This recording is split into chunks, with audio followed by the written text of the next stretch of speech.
Mga kaibigan, welcome back. Pag-uusapan po natin dito madami. KQ highlights sa Sacramento at yung kinumpirma ni Coach Jimmy Alapag sa kanya. At bilig napalaban na po pala sa Summer League team sa Amerika. Sayang at muntika na pong magkaharap si Kai Sotto at Hansen Yang. Pero next year, maganda dito maglaro si Kai Sotto kaysa sa Summer League. Simulan po natin kay Kevin Kembao. Ito po yung highlights niya sa training niya dito sa Sacramento, California. Mga kaibigan, si KQ po ay meron 5 NBA workouts at ngayong araw na po yan.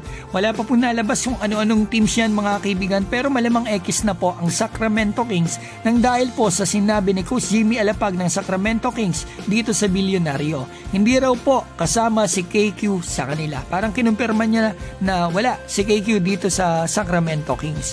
Ito mga kaibigan, ating kababayan ay sana pala rin siya dito sa kanyang mga workout. Sana may magka-interest talaga sa kanya.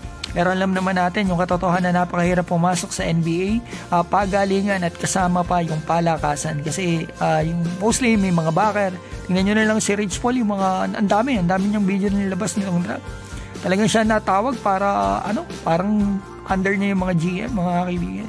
So ito si KQ mga kaibigan, sana talaga bigyan ng magandang pagkakataon kahit exhibitan mga kaibigan.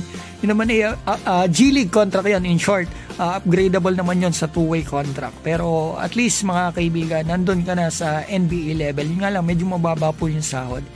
Ngayon, pag-usapan na po natin ang B-League. Napalaban na pala doon sa Amerika mga kaibigan sa NBA Summer League team. Ito, basahin nyo pong mabuti mga kaibigan, nilabas lang nitong 9. Yan, makikita natin na ipinadala po ni Shinji Shimada ng B-League ang kanyang B-League United team sa Las Vegas para lumaban ng scrimmage practice games sa NBA Summer League teams ngayong 2025. Nandun sila mga kaibigan, napalaban sila, tingnan natin maya-maya ang schedule. Pero nakanote dito, hindi naman talaga magpa-participate sa Summer League 2025 ang B-League. Mga practice game lang mga kaibigan at closed door talaga mga kaibigan. Private games yung tune up nila o practice game. Nakalaro na po pala sila mga kaibigan, 2 games na. Ito una na kalaban nila, Toronto Raptors dito sa Las Vegas ang venue. At ito yung pangalawa, Houston Rockets mga kaibigan. Yan, nakikita natin kahapon. Ang game 3 nila dito, kalaban nila Denver Nuggets.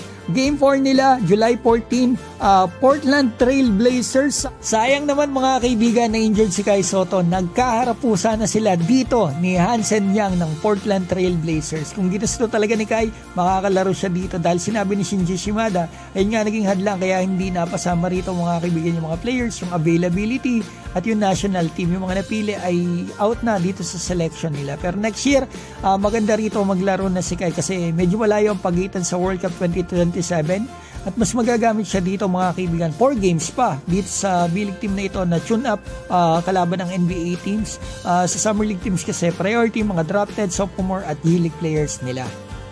Ikaw kaibigan, kung ikaw ang tatanungin ko, saan kaya maganda maglaro si Kai next year? Dito sa Summer League or dito sa B-League selection versus NBA teams? Mag-comment kayo sa baba at maraming salamat po sa inyong support.